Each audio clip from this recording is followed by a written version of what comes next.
وہ فرماتی ہیں کہ رسول اللہ صلی اللہ علیہ وسلم نے ارشاد فرمایا اذا دخل شہر رمضان، کہ جب رمضان کا مہینہ داخل ہو جاتا تھا، شد مئزرہ، تو رسول اکرم صلی اللہ علیہ وسلم اپنی کمر مبارک کس لیتے تھے، ثم لم یأت فراشہ، پھر آپ اپنے بستر کی طرف تشریف نہیں لاتے، عبادت میں ہی مصروف رہتے، حتی ینسلخ، یہاں تک کہ رمضان کا مہینہ گزر جاتا، پورا مہینہ شب و روز اللہ کے نبی عبادت میں مصروف ہو جاتے۔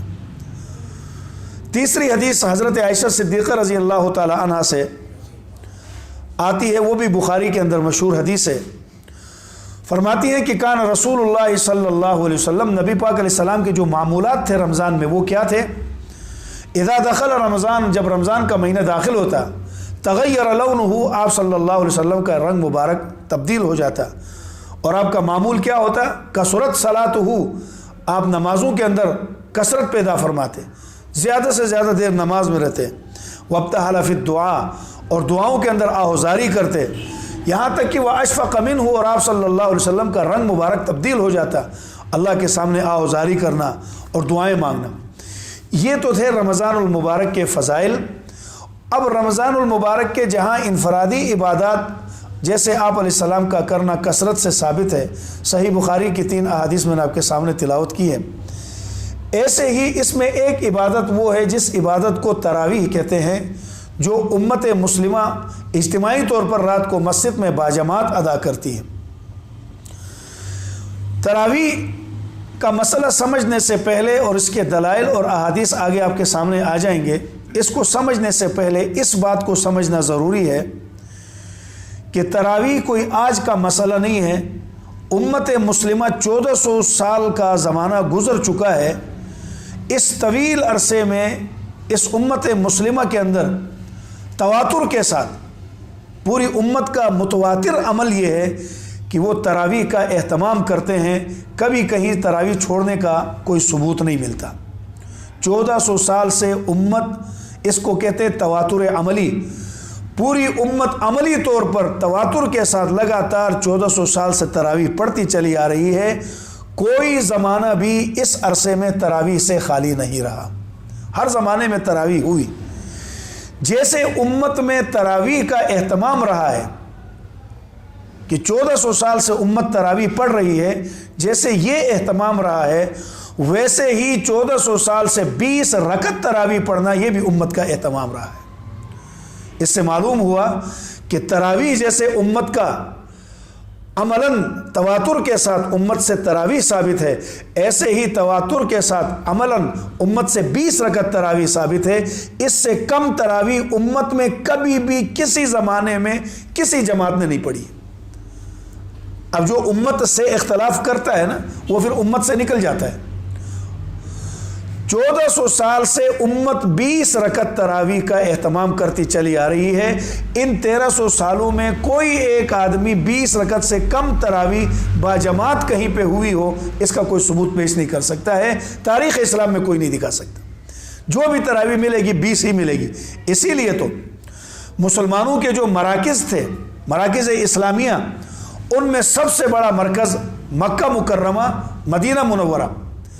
مکہ مکرمہ میں امام ترمذی رحمۃ اللہ تعالی علیہ، ترمذی شریف صفحہ 99 کے اندر ایک روایت نقل کرتے ہیں نمازوں کے بارے میں کر کے، اس میں امام شافعی رحمہ اللہ جو مکے کے امام ہیں اس کی بات نقل کرتے ہیں۔ وہ فرماتے ہیں کہ حضرت علی اور حضرت عمر رضی اللہ تعالی عنہما اور دیگر صحابہ کرام من اصحاب النبی صلی اللہ علیہ وسلم 20 رکعتاً، ترمذی صفحہ 99 کے اندر ہے کہ رسول پاک علیہ السلام کے صحابہ میں حضرت علی، حضرت عمر اور دیگر صحابہ کرام 20 رکعت تراویح پڑھتے تھے۔ دلائل سے پہلے اس مقدمے کو یاد رکھ لیں کہ سب سے پہلے امت مسلمہ میں 1400 سال میں سوائے غیر مقلدین کے 20 رکعت تراویح سے کم کسی نے بھی نہیں پڑھا ہے۔ پوری امت نے 20 رکعت تراویح پڑھی ہے، اس سے کم باجماعت بھی تراویح کا 8 رکعت کا ثبوت ہی نہیں ہے۔ آپ اسلامی تاریخ میں اس کا ثبوت نہیں دکھا سکتے۔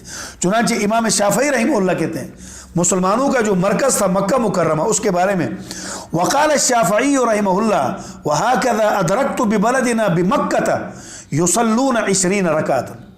صفحہ 99 کے اندر امام ترمذی رحمۃ اللہ علیہ امام شافعی رحمہ اللہ کا قول نقل کرتے ہیں کہ ہم نے رسول مکہ مکرمہ میں جو ہمارا شہر ہے، جب سے ہوش سنبھالا ہے میں نے مکے کے لوگوں کو 20 رکعت تراویح پڑھتے ہوئے دیکھا ہے۔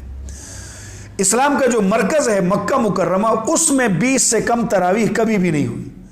مدینہ منورہ مسلمانوں کا مرکز رہا، اس مدینہ منورہ میں 20 رکعت تراویح سے کم کبھی بھی نہیں پڑھی گئی، بلکہ جامع ترمذی کے اندر امام ترمذی رحمہ اللہ نے لکھا کہ مدینے والے تو 41 رکعت تک بھی پڑھتے تھے، 20 سے بھی اوپر جاتے تھے۔ تو 8 رکعت کا ثبوت تو کہیں بھی شریعت تاریخ اسلامی میں نہیں ہے۔ چنانچہ جس طرح امت 20 رکعت تراویح پڑھتی ہے اور پڑھتی چلی آئی ہے، یہ پوری امت کا اجماعی فیصلہ آج تک چلتا چلاتا جا رہا ہے۔ اور ہمیں سمجھ نہیں آتی جو لوگ کہتے ہیں کہ تراویح 20 سے کم ہے، تو پھر اگر 20 سے کم 8 ہے تو اس تو 8 رکعت کے اوپر یاد رکھنا تراویح کا لفظ بولا ہی نہیں جاتا ہے۔ تراویح بولا ہی 20 رکعت کو جاتا ہے۔ جب 20 سے کم 8 رکعت تراویح ہو تو عربی زبان میں اس کو ترویحتان بولتے ہیں۔ 8 رکعت تراویح کو کیا بولتے ہیں؟ ترویحتان۔ جو 8 پڑھتے ہیں ان کو یہ نہیں کہنا چاہیے کہ ہماری مسجد میں بھی تراویح ہو رہی ہے، ان کو کہنا چاہیے ہماری مسجد میں ترویحتان ہو رہی ہے، کیونکہ 8 رکعت کو تراویح کہتے ہی نہیں ہے۔ کیوں؟ تراویح جمع ہے ترویحتن کی، اور ترویحہ کہتے ہیں ہر 4 رکعت کے بعد کچھ دیر جو آرام سے بیٹھتے ہیں، راحت حاصل کرتے ہیں، اس میں کچھ ذکر اہتمام کرتے ہیں، ذکر دعا وغیرہ کرتے ہیں، اور اس راحت حاصل کر کے جو بیٹھتے ہیں اس کو کہتے ہیں ترویحہ، جو 4 رکعت کے بعد ہوتا ہے۔ تو 4 رکعت کے بعد پہلی جو بیٹھے ہیں اس کو کیا بولتے ہیں؟ ترویحہ۔ 4 کے بعد پھر کب بیٹھتے ہیں؟ 8 میں، 8 کو بولتے ہیں ترویحتان۔ اور پھر جا کے کب بیٹھتے ہیں؟ 12 میں، 12 کو بولتے ہیں ترویحات۔ اس کے بعد جمع 16 اور 20 کو کہتے ہیں تراویح۔ لفظ تراویح ہی دلیل ہے اس بات کی کہ تراویح 20 رکعت ہے۔ جو کہتے ہیں 8 رکعت تراویح ہے، اس کو پہلے اپنا نام بدلنا چاہیے کہ جی ہماری مسجد میں ترویحتان ہو رہی ہے، کیونکہ ترویحتان 8 رکعت کو بولتے ہیں، تراویح کہتے ہیں 20 رکعت کو۔ 16 سے اوپر 20، 16 ہو 20، یہ تراویح ہے۔ تو یہ جو حضرات کہتے ہیں ہم 8 رکعت کا نام پھر تراویح کس رکھا ہے، آپ نے سمجھ میں نہیں آتی، یا لغت سے واقف نہیں ہے، اور یا پھر یہ ہے کہ کچھ علم ہی نہیں۔ تو عرض میں یہ کر رہا تھا کہ تراویح کا لفظ ہی دلالت کرتا ہے اس بات پر کہ تراویح 8 رکعت نہیں 20 رکعت ہے۔ چنانچہ امت مسلمہ کو 20 رکعت تراویح پر 1400 سال سے جو اجماع چلا آ رہا ہے، 20 رکعت تراویح پر ایک قاری کے پیچھے حضرت فاروق اعظم رضی اللہ تعالی عنہ نے جمع فرمایا ہے۔ چنانچہ صحیح بخاری کے اندر پہلی جلد میں آپ دیکھ لیں، لوگ کہتے ہیں کہ جی 20 رکعت بخاری شریف میں، جی بخاری شریف میں ہے 20 رکعت تراویح کا ذکر، بخاری شریف میں ہے کہ رسول اکرم صلی اللہ 20 تراویح ایک قاری کے پیچھے باجماعت ادا کرنا، یہ حضرت فاروق اعظم کے دور میں ہوا۔ بخاری کی پہلی جلد صفحہ نمبر 269 کے اوپر روایت موجود ہے۔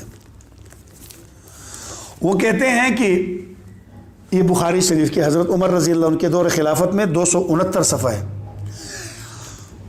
صحابی رسول حضرت عبد الرحمن ابن عبد القاری کہتے ہیں کہ ایک دفعہ میں حضرت عمر رضی اللہ تعالیٰ خرجت مع عمر بن الخطاب لیلۃ فی رمضان الی المسجد، کہ میں حضرت عمر رضی اللہ تعالیٰ عنہ کے ساتھ رمضان کے مہینے میں ایک دفعہ نکلا مسجد کی طرف۔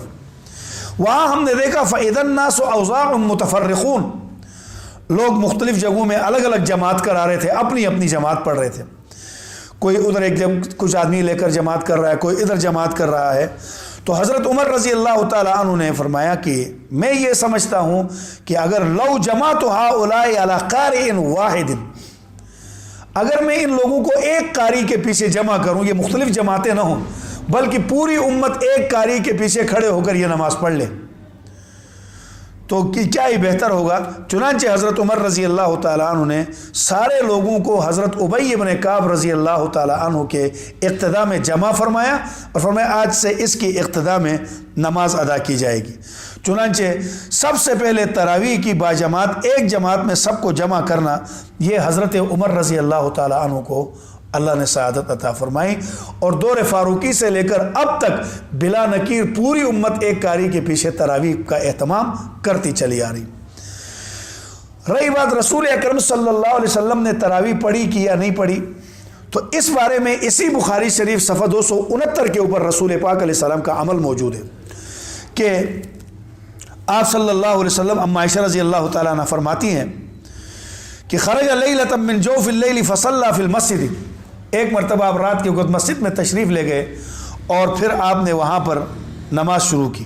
یہ رمضان کے باب میں روایتیں باندھی، آپ نے نماز شروع فرمائی تو آپ کو پیچھے لوگ آ کے جمع ہو گئے، ایک دن آپ نے جماعت کرائی، دوسرے دن لوگوں نے جا کر لوگوں کو بتا دیا کہ اللہ کے نبی نے ایک نئی نماز شروع کی ہے، وہ اس کے لیے اور لوگ آ گئے، تیسرے دن اور لوگ آ گئے، مجمع بڑھتا گیا۔ چوتھے دن اللہ کے نبی باہر تشریف نہیں لائے، فرمایا کہ مجھے ڈر ہے۔ اگلے دن صبح صحابہ سے فرمایا کہ میں اس لیے نہیں آیا باہر کہ وَلَكِنِّي خَشِيتُ أَن تُفْتَرَضَ عَلَيْكُمْ، میں ڈر گیا کہیں یہ نماز تمہارے اوپر فرض نہ ہو جائے۔ تو فرضیت سے ڈر کر آپ صلی اللہ علیہ وسلم باہر تشریف نہیں لائے، ورنہ ابتدائی 3 دن آپ علیہ السلام نے تراویح پڑھی۔ اب یہ کتنی رکعت پڑھی؟ تو چنانچہ آپ صلی اللہ علیہ وسلم نے یہ جو 3 دن تراویح پڑھی ہے، اس 3 دن کو اگر دلیل بناتے ہیں تو ان حضرات سے بھی گزارش ہے، یہ 3 دن کی تراویح نبی پاک نے 20 رکعت پڑھی ہے۔ چنانچہ میرے آگے امام بخاری رحمہ اللہ کے استاذ امام مصنف ابن ابی شیبہ، آپ کے سامنے یہ حدیث کی کتاب ہے، اور اس کے بارے میں امام بخاری کے اس استاد نے روایت نقل کی ہے۔ وہ فرماتے ہیں کہ رسول پاک صلی اللہ علیہ وسلم کی جو 3 دن کی تراویح تھی، اس تراویح کے بارے میں جس کے اوپر لوگوں نے بڑی لے دے بھی کی ہے، بڑی جرا بھی کرنے کی کوشش کی ہے، لیکن ان کی جرا ناکام ہے، انشاءاللہ العزیز آنے والے وقتوں میں وہ آپ کے سامنے بتا دیا جائے گا۔ چنانچہ مصنف ابن ابی شیبہ کی دوسری جلد صفحہ 394 کے اندر، یہ حدیث کی کتاب مصنف ابن ابی شیبہ صفحہ 394 کے اوپر روایت موجود ہے، حضرت ابن عباس رضی اللہ تعالیٰ عنہ سے، ان ابن عباس رضی اللہ تعالیٰ عنہ ان رسول اللہ صلی اللہ علیہ وسلم کان یصلی فی رمضان 20 رکعتا والوتر، کہ نبی پاک صلی اللہ علیہ وسلم نے رمضان کے مہینے میں 20 رکعت تراویح پڑھی اور اس کے بعد وتر ادا کی۔ پھر 20 رکعت پڑھی تو چھوڑی کیوں؟ تو بخاری کی روایت میں نے آپ کو سنا دیا، وَلَكِنِّي خشیت ان تفترض علیکم، صرف اس بنیاد پر آپ صلی اللہ علیہ وسلم نے چھوڑ دیا کہیں یہ امت پر فرض نہ ہو جائے۔ چنانچہ 20 رکعت تراویح آپ صلی اللہ علیہ وسلم سے، اور پھر آپ علیہ السلام کے بعد حضرت عمر رضی اللہ تعالیٰ عنہ نے 20 رکعت تراویح پر امت کو جمع فرمایا۔ کیوں؟ اب وہ ڈر ختم ہو گیا تھا کہ اب امت پر فرض ہوگی یا نہیں ہوگی، یہ ڈر ختم، کیونکہ نبی دنیا سے جا چکے تھے، اب وہی آنے کا مسئلہ تو ہے نہیں اور اس تراویح کے فرض ہونے کا خطرہ تو ہے نہیں، اس لیے حضرت عمر رضی اللہ تعالیٰ عنہ نے اس کو 20 رکعت نقل کر دیا اور امت کو جمع کر دیا۔ یہی بات مشہور غیر مقلد عالم دین اپنی معتبر ترین کتاب نیل الاوتار کے اندر لکھتے ہیں، وفی المعطا من طریق یزید بن خصیفۃ عن الصائب بن یزید انہا 20 رکعتا، وہ کہتے ہیں کہ نیل الاوتار صفحہ 298 جلد 2، وہ فرماتے ہیں کہ یہ جو 20 رکعت تراویح والی روایت ہے اور یہ جس سند کے ساتھ آئی ہے، کہتے ہیں یہ روایت بالکل درست ہے، امت کے اندر بلا نکیر 20 رکعت تراویح۔ انشاءاللہ العزیز زندگی رہی تو اگلے دروس میں آپ کے سامنے امت کے وہ تمام حوالے مزید پیش کیے جائیں گے۔ اتنی بات یاد رکھیں کہ 20 رکعت تراویح 1400 سال سے امت کے اندر تواتر کے ساتھ چلی آ رہی ہے، اس کا انکار کسی نے نہیں کیا۔ اللہ پاک رمضان المبارک کے مہینے میں ان 20 رکعت تراویح کو خود بھی اہتمام سے پڑھ کر اور اپنے اقربا اور اپنے ساتھیوں کو بھی اس پر تیار کر کے 20 رکعت تراویح پڑھنے کی اللہ توفیق عطا فرمائے۔ وآخر دعوانا ان الحمدللہ۔ اگر ہماری ویڈیو پسند آئی ہے تو اسے لائک کریں، کمنٹ کریں اور دوستوں کے ساتھ شیئر کریں، اور اگر ہمارا چینل ابھی تک سبسکرائب نہیں کیا تو اسے سبسکرائب کر دیں